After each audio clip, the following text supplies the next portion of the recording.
क्या आपको पता है बिहार में 38 में से 28 जिले फ्लड अफेक्टेड हैं और लगभग लगभग इतने ही जिले ड्राउट अफेक्टेड भी हैं।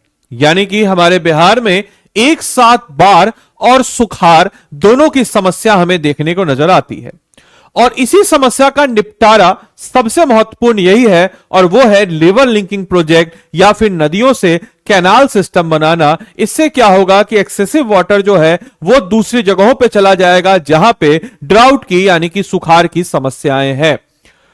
इस चीज को लेकर के काफी लंबे समय से चीजें बढ़ रही थी, साल दर साल चीजें बीत रही थी, लेकिन अब फाइनली जो इस बार का बजट है, इस बार के बजट में इस चीज की घोषणा कर दी गई है कि बिहार में अब बाढ़ नहीं आएगी। लगभग लगभग 216 छोटी बड़ी योजनाओं को लॉन्च किया गया है अगले एक साल में और बोला गया कि हम इसको पूरा करेंगे, जिसके लिए 447.36 करोड़ रुपए का बजट जो है यह भी अलॉट किया गया है। यह बजट आगे बढ़ेगी भी, इस चीज के लिए भी बारे में जानकारी दी गई है।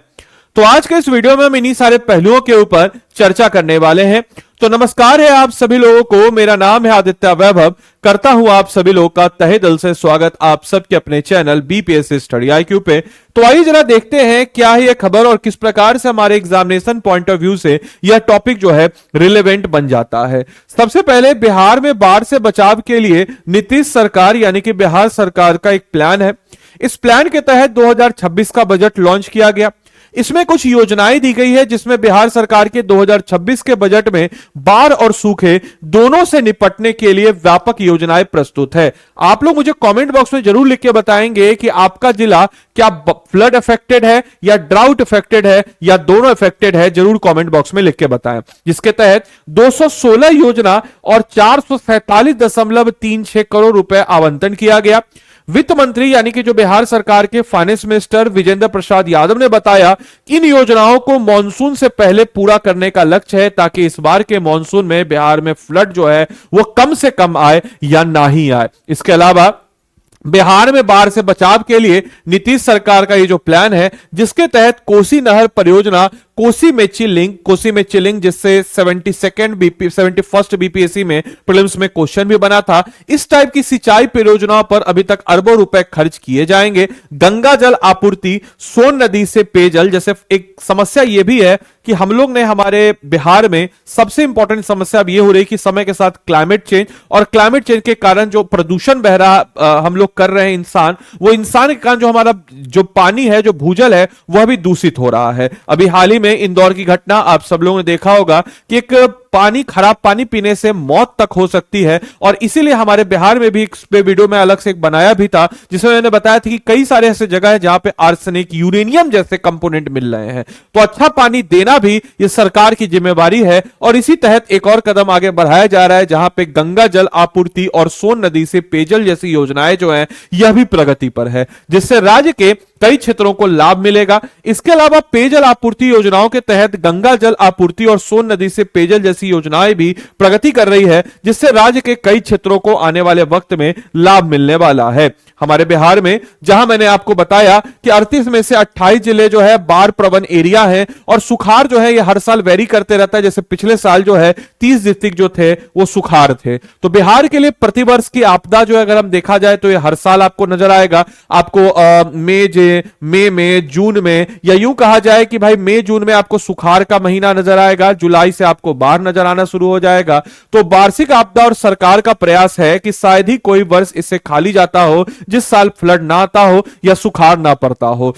तो इसे जो है नियति मानने के बजाय सरकार द्वारा, मतलब एक होता है ना कि हम लोग की सबसे बड़ी कमजोरी कोई चीज है तो भगवान ऐसा कर रहे हैं, उसको हमारे भाग्य में ये चीज नहीं है, लेकिन नहीं, ऐसी बात नहीं है। हम लोग को इससे आगे बढ़ना होगा और सरकार भी इस चीज को कह रही है कि इसको नियति नहीं माना जाए, कि इसके अलावा सरकार नागरिकों को बाढ़ सुखाड़ से बचाने के लिए पहले से ही प्रयास करती है और इस बार भी बजट में इसके लिए प्रावधान दिया गया है। अब जैसे किसी भी तरीके को आप एक पिक्चर को देख सकते हैं, कहा जाता है कि अच्छी तस्वीर वो होती है जो पूरी कहानी को बयान कर दे। अब आप देख सकते हैं कि जैसे देखिए इस एरिया में पानी है, यहां पे सुखाड़ है जस्ट करते हुए। अब इसी पिक्चर को ट्रांसफॉर्म करके ऐसे अगर कर दिया जाए, मतलब एक सिस्टमैटिक तरीके से कि नहर हर जगह हो जाए, तो खेत खलियाल हर जगह पानी जाएगा, जहां पे पानी की कमी हो वहां पानी पहुंचेगा, जहां पे एक्सेसिव वाटर है उसका वाटर आ जाएगा। और इसीलिए ये सारी चीजें 216 योजना 447 करोड़ की की गई है। इसी के तहत बाढ़ और सुखाड़ जो है बिहार के लिए प्रतिवर्ष जो है हम कह सकते हैं कि आपदा है, जिसके तहत हम कह सकते हैं कि समयबद्ध परियोजना जो है इसको करना जरूरी है, जिसके तहत जल संसाधन विभाग द्वारा इन योजनाओं को मानसून से पहले पूरा किए जाने का लक्ष्य भी कहा गया है।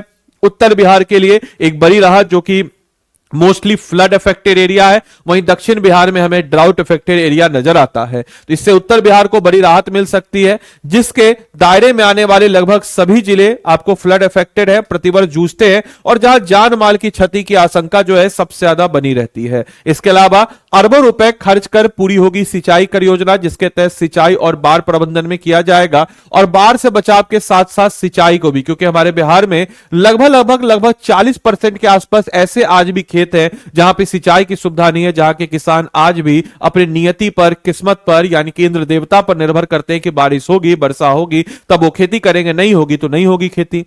तो इसीलिए आपको जब हमने लक्ष्य रखा है कि भाई किसानों की आय को 2x करना है, पर कैपिटा इनकम बढ़ाना है, हमको हमारे बिहार को अग्रणी राज्यों की सूची में लाना है, तो कैसे आएगा? इस टाइप की चीजों से ही आएगा। तो बाढ़ से बचाव के साथ सिंचाई की परियोजना भी जल संसाधन विभाग के द्वारा आगे बढ़ाया जा रहा है। कोसी नहर परियोजना की बात करते हैं तो जिसके चरणवर में कोसी नहर परियोजना के प्रथम चरण का काम शुरू हो गया है। निवेश और लक्ष्य की बात करते हैं तो इस पर 3,484.24 करोड़ रुपए खर्च होंगे और 2029 के मार्च तक काम पूरा होने का ये जो है बड़ा प्रोजेक्ट है तो रखा गया। आपको बताते चले Ken Betwa river linking project है, उसके बाद पूरे भारत का दूसरा सबसे बड़ा रिवर लिंकिंग प्रोजेक्ट है Kosi Mechi river linking project. Mechi जो कि महानंदा नदी की सहायक नदी है, इसको भी दिमाग में रखना है। इसके अलावा दरभंगा मधुबनी में सिंचाई क्षमता को भी बेहतर किया जाएगा, इससे दरभंगा मधुबनी के क्षेत्र में भी सिंचाई क्षमता बेहतर होगी, जहां हम देख सकते हैं कि दरभंगा में 116 प्रखंड में 2.15 लाख हेक्टेयर में सिंचाई और मधुबनी के 20 प्रखंडों में अगर हम बात करें तो 2.91 लाख हेक्टेयर में सिंचाई होगी की संभावना होगी। Kosi Mechi river linking project की बात अगर हम करते हैं तो इसका प्रथम चरण का काम शुरू हुआ है और एक प्रमुख नदी जोड़ो परियोजना के तहत आपके समक्ष है और बाढ़ सुरक्षा और सिंचाई के दोहरे लाभ, यानी कि बाढ़ से भी सुरक्षा हो जाएगी, जैसे आप देख सकते हैं कि कोसी रिवर है, इससे बाढ़ की भी सुरक्षा हो जाएगी, जो एक्सेसिव वाटर है वो भी आ जाएगा, इससे हम लोग बिजली भी बना सकते हैं और इस टाइप की सिंचाई सुविधा भी जो है इस पैटर्न के आधार पर जो हो जाएगा तो वो कहते हैं ना कि बाढ़ और सुरक्षा और सिंचाई के दोहरे लाभ जो है हमको यहां से मिल जाएगा। इसके अलावा अगर आपको बताते चले कि अररिया, किशनगंज, पूर्णिया, कटिहार में सिंचाई यानी कि कुल तकरीबन 2.15 लाख हेक्टेयर क्षेत्र में सिंचाई सुविधा जो है यह भी बेहतर किया जाएगा और इसके लिए कुल जो है 2,682.74 करोड़ रुपए जो है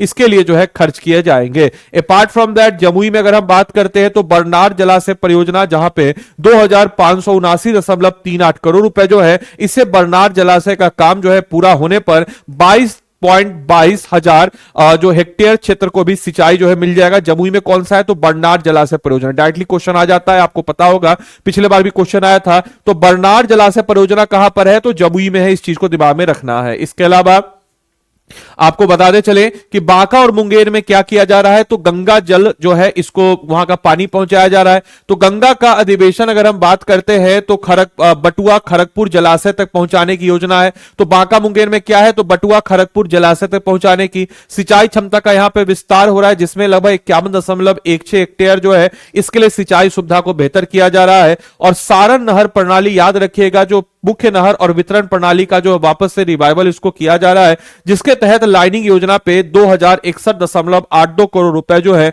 ये खर्च किए जा रहे हैं। इस बार के बजट में इन सारी चीजों के ऊपर भी डिस्क्रिप्शन दिया गया जो ऑलरेडी एग्जिस्टिंग प्लान है।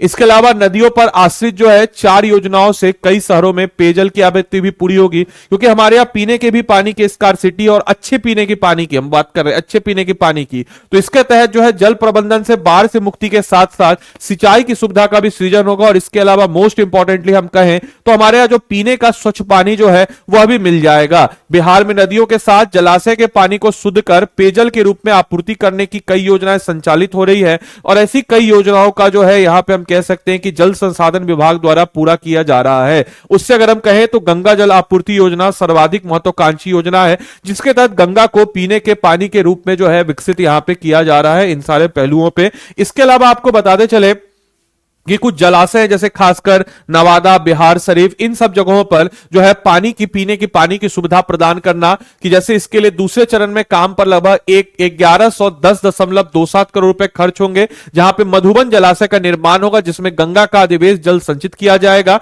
और उसके कारण क्या होगा कि नवादा और बिहार जो मधुबन जलाशय है, यहां पे पानी को प्यूरिफाई करके नवादा और बिहार शरीफ के क्षेत्र में पीने का पानी जो है यह मुहैया कराया जाएगा। इसके अलावा नदियों पर आश्रित की बात अगर हम करें तो जल जीवन हरियाली अभियान के अंतर्गत भी खासकर दुर्गावती जलाशय और यहां पे सोन रिवर जो जलाशय है, इसके तहत औरंगाबाद, डेहरी और सासाराम में तो जल जीवन हरियाली अभियान के अंतर्गत तकरीबन 1347.32 करोड़ की योजना जो है प्रगति पर है। आप इस तस्वीर से देख के समझ सकते हैं। तो आप लोग के लिए इस टाइप का जो विजुअल डायग्राम मैं इसलिए लाता हूं ताकि आप इसको विजुअली तरीके से समझे एज कंपेयर टू थ्योरेटिकल तरीके से। तो सोन रिवर की बात अगर हम करते हैं तो ये आपको नजर आएगा। बाकी आप लोग कमेंट बॉक्स में जरूर लिख के बताएंगे कि आपका जिला क्या फ्लड प्रोन है या ड्राउट प्रोन है। इसके अलावा ऐसा ही कुछ दुर्गावती जलाशय में लगभग 198.58 करोड़ की योजना है, जिसके तहत भभुआ, जिसको कैमूर कहते हैं, और मोहनिया में पानी का सप्लाई जो है किया जाएगा। और इस तरीके से हम कह सकते हैं कि योजना है। इसके अलावा दोस्तों यह आप लोग के लिए आज का एमसीक्यू है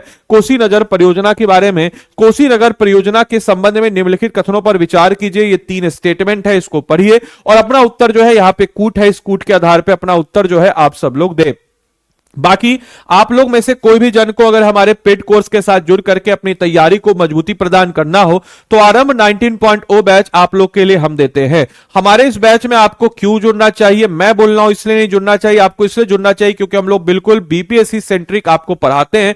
दोस्तों आपको बताते चले, कोई भी जो आदमी या कोई भी जो योद्धा युद्ध के मैदान में जब जाता है तो इस चीज को वो इंश्योर करता है क्या उसके पास अस्त्र है या नहीं।